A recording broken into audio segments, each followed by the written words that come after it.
আসসালামু আলাইকুম রহমতুল্লাহ। আলহামদুলিল্লাহ আলহামদুলিল্লাহ রব্বিল আলামিন ওয়াসসালাতু ওয়াসসালামু আলা রাসূলিহিল কারীম ওয়া আলা আলিহি ওয়া আসহাবিহি আজমাইন, আম্মা বা'দ। আউযু বিল্লাহি মিনাশ শাইতানির রাজীম। বিসমিল্লাহির রহমানির রহিম। ওয়ালা তাবগিল ফাসাদা ফিল আরদ ইন্নাল্লাহা লা ইউহিব্বুল মুফসিদিন। সম্মানিত দর্শক ও শ্রোতা, আজকের আলোচনার বিষয় মধ্যপ্রাচ্যের চরম উত্তেজনা, ভারতীয় উপমহাদেশও সেই পথে যাচ্ছে। আপনারা জানেন, বর্তমানে ইরান, ইসরায়েল, আমেরিকা গোটা মধ্যপ্রাচ্যকে অগ্নিগর্ভ করে রেখেছে। বিশ্বের ক্যান্সার খ্যাত ইহুদি রাষ্ট্র ইসরায়েল এবং বিশ্বের আরেক ক্যান্সার খ্যাত আমেরিকা যৌথ আক্রমণে ইরানের মুসলমানদেরকে, শিয়া মুসলমানদেরকে নির্বিচারে হত্যা করছে। মধ্যপ্রাচ্যে আজকে চরম উত্তেজনা বিরাজ করছে। ভারতীয় উপমহাদেশও সেদিকেই যাচ্ছে এবং যাবে। সেটি আমরা আজকে কোরআন সুন্নাহ দ্বারা আলোচনা করার চেষ্টা করব ইনশাআল্লাহ তাআলা। দেখেন, আজকের পৃথিবী যেই দিকে যাচ্ছে, ভাবুক বা চিন্তাশীলদের জন্য এটির মধ্যে অবশ্যই চিন্তার খোরাক রয়েছে এবং প্রত্যেকটা চিন্তাশীল ব্যক্তি, বিবেকমান মানুষ আজকে চিন্তার মধ্যে রয়েছে, ফিকিরের মধ্যে রয়েছে, আতঙ্কের মধ্যে রয়েছে, ভয়ের মধ্যে রয়েছে যে পৃথিবীর কি হতে যাচ্ছে। পাশাপাশি যারা কোরআন সুন্নাহ সম্পর্কে জানে, জামানা সম্পর্কে যারা জ্ঞান রাখে, তারা আবার আশার আলো দেখতেছে। যদিও পৃথিবীতে ধেয়ে আসতেছে জাতিগত কিয়ামত, ভারতীয় উপমহাদেশে ধেয়ে আসছে গজওয়াতুল হিন্দ, তথাপিও এরই মধ্যেই ইঙ্গিতের বার্তা রয়েছে। জানেন, পৃথিবীর আজকের এই অবস্থা হওয়ার মূল কারণ কি? কেন পৃথিবী অগ্নিগর্ভ হচ্ছে? কারণ পরিবর্তন হবে। এটি যে পরিবর্তনেরই ইঙ্গিত। গোটা পৃথিবীতে আজকের এই অস্থিরতার পিছনে মূল কারণ কি? মূল কারণ আল্লাহর পক্ষ থেকে আল্লাহর মনোনীত আমিরগণ পৃথিবীতে অবস্থান করছেন। আলহামদুলিল্লাহ। অচিরেই পৃথিবীতে খিলাফাতান আলা মিনহাদিন নবুয়া, নবুয়াতের আদলে খেলাফত ব্যবস্থা প্রতিষ্ঠিত হবে ইনশাআল্লাহ। পৃথিবীতে আসতেছেন আল্লাহর সেই মনোনীত খলিফা।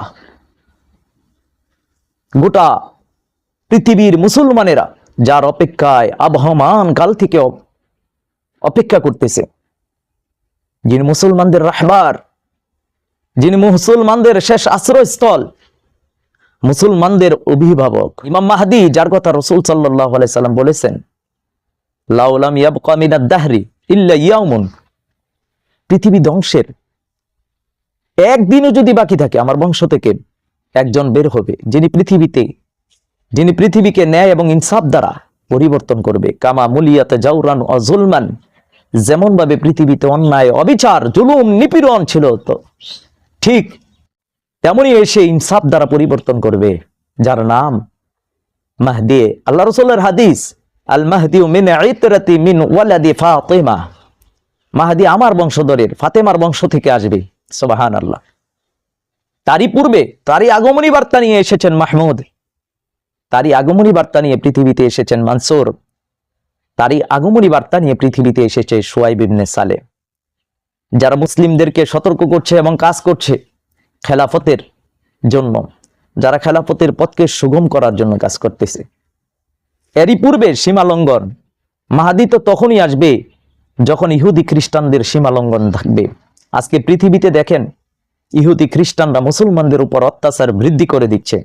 যেমনটি আজিফাতিল আজিফা গ্রন্থের 266 নম্বর হাদিসের মধ্যে এসেছে, হযরত আবু হুরায়রা রাদিয়াল্লাহু তাআলা আনহু থেকে বর্ণিত, তিনি বলেন আল্লাহর রাসূল সাল্লাল্লাহু আলাইহি ওয়াসাল্লাম ইরশাদ করেছেন, অচিরেই ইহুদি খ্রিস্টানরা বিশ্বের মুসলমানদের উপর জুলুম, নির্যাতন, নিপীড়ন বৃদ্ধি করে দিবে।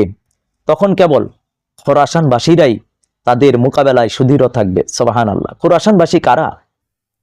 বর্তমান ইরান, আফগানিস্তান, তুর্কমেনিস্তানের এই অংশটাই খোরাসান। এই খোরাসানবাসীরাই সুদৃঢ় থাকবে। দেখেন না আজকে হাদিসের বাস্তবতা, পশ্চিমা বিশ্বের পাঁচাটা গোলাম হয়ে গেছে আরব বিশ্বগুলো। ইহুদি খ্রিস্টানদের গোলামি করতেছে আরব বিশ্বগুলো। কেবলমাত্র আফগানিস্তান, ইরান নতি স্বীকার করে নাই। আয়াতুল্লাহ খামেনি একজন শিয়া নেতা হওয়ার পরেও সে আমেরিকার কাছে নতি স্বীকার করে নাই, ইহুদির কাছে নতি স্বীকার করে নাই। বীরের বেশে সে কি করেছে? মারা গিয়েছে, তবুও সে নতি স্বীকার করে নাই। যেমনটি আল্লাহ রাসূল হাদিসে বলেছিলেন, তাদের মোকাবেলায় কেবল খোরাসানিরাই সুদৃঢ় থাকবেন। অনুরূপভাবে হিন্দুস্তানের মুশরিকরাও মুসলমানদের উপর জুলুম, নির্যাতন বৃদ্ধি করে দিবে। তখন হিন্দের পূর্ব দেশের দুর্গম নামক এলাকা থেকে একজন শারীরিকভাবে দুর্বল ব্যক্তির প্রকাশ ঘটবে, যার নাম হবে মাহমুদ, যার বাবার নাম হবে আব্দুল কাদির। তিনি মুসলমানদের নেতৃত্ব দিয়ে পুরা হিন্দ বিজয় করবেন। সুবহানাল্লাহ। দেখেন ইহুদি খ্রিস্টানদের যে অত্যাচার, এটি কি আজকে বাস্তব। পাশাপাশি ভারতের মুশরিকরাও মুসলমানদের উপর অত্যাচার বৃদ্ধি করে দিচ্ছে। আপনারা জানেন ইসরায়েল আর আমেরিকা যৌথ আক্রমণ করার পূর্বে নরেন্দ্র মোদী, কসাই খ্যাত নরেন্দ্র মোদী ইসরায়েলে গিয়েছেন। সেখানে থাকা অবস্থায় ইরানের উপর আক্রমণ, মুসলমানদের উপর আক্রমণ। ইরানকে শিয়া ভেবে ইহুদি খ্রিস্টানরা আক্রমণ করছে না, তাদেরকে মুসলিম হিসেবে আক্রমণ করছে। এই কারণে অনেকে পক্ষে বিপক্ষে অবস্থান নিয়েছেন যে ইরানের পক্ষে যাবে না বিপক্ষে যাবে। আমরা একটা বিষয় ক্লিয়ার করে দিতে চাই, আমরা ইহুদি খ্রিস্টান হচ্ছে আমাদের মূল শত্রু। শিয়ারাও মুসলিম না, তারাও মুসলমানদের বিরুদ্ধে, তিন খলিফার বিরুদ্ধে অবস্থান নেয়, সাহাবীদের বিরুদ্ধে তারা সমালোচনা করে। কিন্তু যখনই শত্রু পক্ষের সাথে শিয়াদের যুদ্ধ লেগে যায়, তখন মুসলিম হিসেবে আমাদের উচিত হচ্ছে অপেক্ষাকৃত ইসলামের কম শত্রুকে সাপোর্ট করা। সেই নীতি থেকে আমরা ইরানকে সাপোর্ট করি। কেন? কারণ ইরান যুদ্ধ করতেছে ইহুদি খ্রিস্টানদের সাথে, আর প্রত্যেকটা মুসলমানের উচিত হচ্ছে অপেক্ষাকৃত কম শত্রুকে সাপোর্ট করা। এই কারণেই যখন অগ্নি উপাসকদের সাথে আল্লাহ রসুল এর সময় যখন অগ্নি উপাসকদের সাথে যুদ্ধ হতো, তখন ওই সময়ের মুশরিকরা অগ্নি উপাসকদের পক্ষে অবস্থান করত, আর মুসলমানরা রোমানদের পক্ষে সাপোর্ট নিত। কারণ কি? রোমানরা মানে খ্রিস্টানরা ছিল,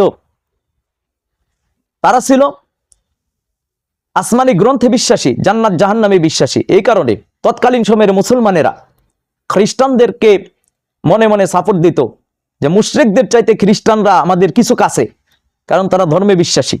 এই কারণে অনেক মুসলমান সেই সময় দোয়া করত বা মনে মনে চাইতো যাতে খ্রিস্টানরা জয়লাভ করে, আর মুশরিকরা চাইতো যাতে অগ্নি উপাসকেরা জয়লাভ করে। আজকে যদি আপনি সেম ক্যাটাগরিতে আসেন, ইহুদি খ্রিস্টানরা চাবে, মুশরিকরা চাবে যাতে ইহুদি খ্রিস্টানরাই জয়লাভ করে, আর মুসলিম হিসেবে আমরা চাই ইরান জয়লাভ করুক, আর ইরানের মাধ্যমে ইহুদি খ্রিস্টানরা নাস্তানুবাদ হোক। এটা আমাদের চাওয়া, এটা অন্তরের একটা প্রশান্তি। যখন দেখি ইহুদি খ্রিস্টানরা মার খাচ্ছে, তখন মুসলমানদের অন্তরে একটু প্রশান্তি আসে। তা এই হিসেবে আমাদের তাদেরকে আদর্শের জায়গা থেকে ইরানকে সাপোর্ট করা নয়, শিয়াদের সাপোর্ট করা নয়, আকীদার জায়গাটি থেকে, আদর্শের জায়গা থেকে নয়, বরঞ্চ অপেক্ষাকৃত কম শত্রু হিসেবে, এই থিওরি হিসেবে আমরা তাদেরকে সাপোর্ট করি। এটাই হচ্ছে একটা মুসলমানের করণীয়, মধ্যম পন্থা অবলম্বন করা। তবে এটিও মনে রাখতে হবে, অবশ্যই এই ইরানের দ্বারাই বিজয় আসবে না, আর তারাই কালো পতাকাধারী না। এ বিষয়ে আমি আলাদা একটা পৃথক আলোচনা করবো ইনশাল্লাহ। তবে এ খোরাসান থেকে শুআইব ইবনে সালেহর আত্মপ্রকাশ ঘটবে, যেমন ভাবে ভারতীয় উপমহাদেশ থেকে ইমাম মাহমুদ হাবিবুল্লাহর আত্মপ্রকাশ ঘটেছে, ইয়েমেনে ইমাম মানসুরের আত্মপ্রকাশ। আর এই তিন বাহিনী কেবল অপ্রতিরুদ্ধ এবং বিজয়ী বাহিনী, এদের মাধ্যমেই মুসলিমদের চূড়ান্ত বিজয় আসবে, ইসলামী ইমারা তৈরি হবে, খেলাপথের পথ সুগম হবে ইনশাল্লাহ। অন্য কারো দ্বারা হবে না, বরঞ্চ তারা মারামারি করে এই দুর্বল শক্তির জন্য জায়গা তৈরি হবে। আল্লাহ তাআলা তাদেরকে শক্তিশালী করবেন, আর যারা সীমা লঙ্ঘনকারী আল্লাহ তাআলা তাদেরকেই তাদের দ্বারা ধ্বংস করে দিবেন। তখনই এই যে ফিতনা, ইহুদি খ্রিস্টানদের ফিতনা, ক্রমেই দেখবেন এই ফিতনা মুশরিকরাও করবে। কারণ নরেন্দ্র মোদী চুক্তি করেছে, আপনারা জানেন ইসরায়েল নরেন্দ্র মোদীকে সর্বোচ্চ সম্মাননা দিয়েছে। নরেন্দ্র মোদী সেখানে থাকা অবস্থায় ইরানের উপর আক্রমণ, এটি কিন্তু এক গভীর বার্তা বহন করে, ইঙ্গিত বহন করে। এর মানে চুক্তিটা এরকম হয়েছে যে মুসলিম মারার ক্ষেত্রে তারা এক, কুল্লু শাইইন ইয়ারজিউ ইলা আসলিহি, প্রত্যেকটা জিনিস তার মূলের দিকে ধাবিত হয়। ওইদিকে মধ্যপ্রাচ্যে ইহুদি খ্রিস্টানরা মুসলমানদেরকে হত্যা করছে এবং করবে, আর ভারতীয় উপমহাদেশে মুসলমানদেরকে হত্যা করবে উগ্র মুশরিক, উগ্র হিন্দুত্ববাদীরা। এজন্য আমাদের আলোচনার বিষয়বস্তু হচ্ছে মধ্যপ্রাচ্যে যেমন চরম উত্তেজনা বিরাজ করছে, সেটি ক্রমেই ভারতীয় উপমহাদেশে উত্তেজনা সেদিকেই চলে যাচ্ছে এবং সেদিকেই যাবে। করণীয়টা কি আমাদের? তাদের কাছ থেকে আমাদের শিক্ষা নিতে হবে। ইরানের তো আয়রন ড্রোন আছে, আকাশ প্রতিরক্ষা ব্যবস্থা আছে, তার মিসাইল আছে, ড্রোন আছে। ভারতীয় উপমহাদেশের মুসলমানদের আত্মরক্ষার জন্য কি আছে? একটা জিনিস লক্ষ্য করলে বুঝবেন যে ভারত বাংলাদেশে বা মুসলমানদের উপর অ্যাটাক করার পূর্বেই তারা কোন কাজটা করেছে, তারা রাজনীতি বা পলিসি বুঝে, মুসলমানরা সেটা বুঝে না। আমাদের একটা বিশ্বাস ছিল যে যখন বাংলাদেশ অ্যাটাক হবে, যদি ভারত এখানে কোনো সামরিক অভিযান পরিচালনা করতেও চায়, তাহলে আমরা ধারণা করতাম যে হয়তো আফগানিস্তান, পাকিস্তান আমাদের পাশে থাকবে, আর থাকতেও তারা। মুসলিম হিসেবে তাদের কাছ থেকে একটা আশা ছিল। কিন্তু দেখেন আফগানিস্তান আর পাকিস্তানের মধ্যেই কি আপনার যুদ্ধ লাগিয়ে দিয়েছে, রাস্তা ক্লিয়ার করে দিয়েছে। এখন বাংলাদেশের উপর যদি একটা সামরিক অভিযান পরিচালনা করা হয়, আফগানিস্তান আর পাকিস্তানের পক্ষ থেকে সহযোগিতা আসার সম্ভাবনা খুবই কম। এজন্য আমাদেরকে বুঝতে হবে যে এই যুদ্ধ শুধু ভারতীয় উপমহাদেশের মধ্যেই সীমাবদ্ধ নয়, এটি গোটা পৃথিবীতে ছড়িয়ে যাবে। আবার অপর দিক দিয়ে এটি শুধু মধ্যপ্রাচ্যের মধ্যেই সীমাবদ্ধ নয়, এটি গোটা পৃথিবীতে ছড়িয়ে যাবে। কারণ মালহামাতুল কুবরার দিকেই দিয়ে যাচ্ছে, তৃতীয় বিশ্বযুদ্ধের দিকেই এই যুদ্ধ নিয়ে যাবে। এবং এটি আসলে প্রকৃতপক্ষে কি যুদ্ধ, সেটি নিয়ে আমি আলাদা একটা পর্ব করব ইনশাআল্লাহ তাআলা। আপনারা আমাদের পর্বগুলো দেখেন এবং ভারতীয় উপমহাদেশের বাংলা ভাষাভাষী মুসলমানদেরকে আমি উদাত্ত আহ্বান রাখব। মধ্যপ্রাচ্যে যেমন চরম উত্তেজনা বিরাজ করছে, ক্রমেই অচিরেই এটি ভারতীয় উপমহাদেশের মধ্যে এই ফিতনা তৈরি হবে।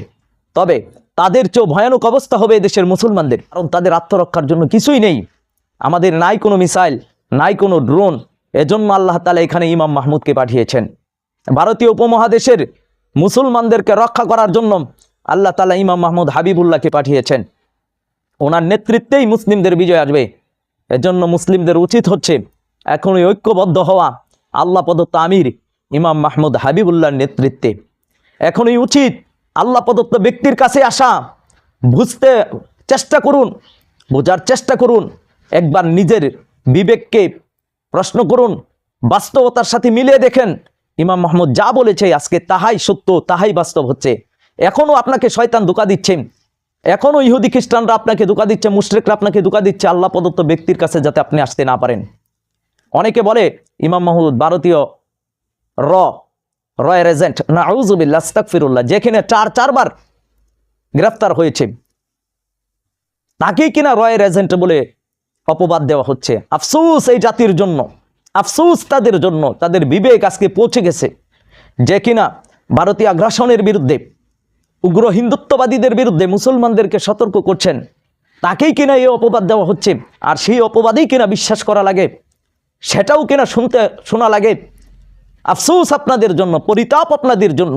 আপনাদের বিবেক পৌঁছে গেছে, আপনাদের ন্যূনতম জ্ঞান নেই, আপনাদের জ্ঞান লোপ হয়ে গেছে, আপনাদের হিংসা শয়তানের ধোঁকায় পড়ে আপনারা আপনাদের নিজেদের জীবনকে ধ্বংস করে দিচ্ছেন। এজন্য বাস্তব অবস্থা দেখার পরে যারা এখনো তওবা করেন না, যারা এখনো ফিরে আসতেছেন না, এখনো ইমাম মাহমুদ হাবিবুল্লাহর গুরুত্বকে উপলব্ধি করতে পারছেন না, তারা চরমভাবে মূল্য দেওয়া লাগবে, চরমভাবে তাদেরকে অপমানিত এবং লাঞ্ছিত হওয়া লাগবে। গাটে গাটে আপনারা লাঞ্ছিত হবেন। আপনার বিবেক একবার আপনি তাকিয়ে দেখেন, ইমাম মাহমুদ হাবিবুল্লাহ যে সিরাতকে সামনে নিয়ে কাজ করতেছেন, ওই রকম এই সিরাত ভিত্তিক কেউ কাজ করে না। ইমাম মাহমুদ হাবিবুল্লাহ দিন কায়েমের জন্য যে প্রকাশ্যভাবে কাজ করতেছেন, এরকম কেউ করতে পারে না, কারণ সেই আত্মা তাদের নেই, সেই সাহস তাদের নেই, সেই খুঁটির জোর তাদের নেই, যার কারণে তারা করতে পারে না। তো ইমাম মাহমুদ কিভাবে করে? আরে ইমাম মাহমুদের পিছনে তো রয়েছে আল্লাহ তাআলার সাহায্য। ইমাম মাহমুদকে তো আল্লাহ তাআলা মনোনীত করেছেন, সুতরাং তিনি কাকে ভয় পাবে? কাকে ভয় পাবে? যাকে আল্লাহ তাআলা দ্বীনের জন্য কবুল করেছেন, সে তো দুনিয়ার কোনো ব্যক্তিকে ভয় পেতে পারে না, সে তো কোনো শক্তিকে ভয় পেতে পারে না। তাকে তো আল্লাহর দেওয়া দায়িত্ব পালন করা লাগবেই। এই দায়িত্ব পালন করতে গিয়ে যদি ইমাম মাহমুদ বা আমরা মারাও যাই, তবুও তো আমরা শাহাদতের তামান্নার আকাঙ্ক্ষা রাখি। কিন্তু যারা আজকে বিরোধিতা করছেন, একটা সময় কোন মুখে আসবেন, কোন মুখ নিয়ে এসে ইমাম মাহমুদের সামনে দাঁড়াবেন, সেদিন পারবেন কি ইমাম মাহমুদের সামনে আসতে? আজকে যারা হুজ্জত কায়েম করতেছেন, বিরোধিতা প্রকাশ্যভাবে করতেছেন, একটা সময় পারবেন ইমাম মাহমুদ হাবিবুল্লাহর সামনে এসে দাঁড়াতে? মুখ দেখাতে পারবেন তো? সত্যকে কি কেউ কোনোদিন আটকে রাখতে পেরেছে? সত্য তো সত্যের গতিতেই প্রকাশ হবে, আল্লাহ তো প্রকাশ করে দিবেন। লিয়হিক্কাল হাক্কা ওয়ায়ুবতিলাল বাতিলা, আল্লাহ তাআলা হককে হক আর বাতিলকে বাতিল হিসেবে পরিচয় করাই দিবেন। দেখেন না, বাংলার জনগণ মনে করেছিল যে নির্বাচনে ইসলাম শক্তি আসবে, আসতে পেরেছে কি? আসতে পারবে না। কারণ কি? মনোনীত বান্দা উপস্থিত, সবার মুখোশ আল্লাহ তাআলা উন্মোচন করে দিবেন। কে সত্যিকার রাহবার, কে মুসলমানদের প্রকৃত অভিভাবক, এটি আল্লাহ তাআলা প্রমাণ করে দিবে না? এজন্য বলবো, মধ্যপ্রাচ্যের যে চরম উত্তেজনা, ভারতীয় উপমহাদেশের ঠিক একই চরম উত্তেজনা সামনে আসতেছে। আমাদের উচিত আল্লাহ যে অনুগ্রহ, যে দয়া আমাদেরকে করেছেন, আল্লাহর পক্ষ থেকে মনোনীত আমিরকে পাঠিয়ে আমাদেরকে গৌরবান্বিত করেছেন, আমাদেরকে মর্যাদাশীল করেছেন, সুতরাং এই অনুগ্রহ, এটার শুকরিয়া আদায় করা দরকার। ইমাম মাহমুদ হাবিবুল্লাহকে আনুগত্য করা দরকার। কারণ আল্লাহ রসুলের হাদিস, বুখারীর হাদিস 7137 নাম্বার, মান আতাআনি ফাকাদ আতা আল্লাহ, যে আমার আনুগত্য করলো সে আল্লাহর আনুগত্য করলো। মান আসানি ফাকাদ আসাল্লাহ, যে আমার নাফরমানি করলো সে আল্লাহর নাফরমানি করলো। ওমান আতা আমিরি ফাকাদ আতাআনি, যে আমার আমিরের আনুগত্য করলো সে আমারই আনুগত্য করলো। ওমান আসা আমিরি ফাকাদ আসানি, যে আমার আমিরের নাফরমানি করলো সে তো আমারই নাফরমানি করলো। সুবহানাল্লাহ। বুদ্ধিমানের জন্য, জ্ঞানীদের জন্য একটা হাদিসই যথেষ্ট। আসুন আল্লাহ রসুল কর্তৃক মনোনীত আমির, আল্লাহ প্রদত্ত আমির ইমাম মাহমুদ হাবিবুল্লাহর আনুগত্য করি। এই ফিতনা থেকে বাঁচার জন্য ওনার দিশা দর্শনকে গ্রহণ করি, ওনার কর্মপদ্ধতিকে গ্রহণ করি, ওনার সাথে এসে আলোচনা করে কোনো প্রশ্ন জিজ্ঞাসা থাকলে সমাধান করে দিন কায়েমের পথে আমরা কাজ করা শুরু করে দেই। আল্লাহ তাবারক ওয়া তাআলা আমাদেরকে সেই তৌফিক দান করুন। আমিন ইয়া রাব্বাল আলামিন। আসসালামু আলাইকুম ওয়া রাহমাতুল্লাহ।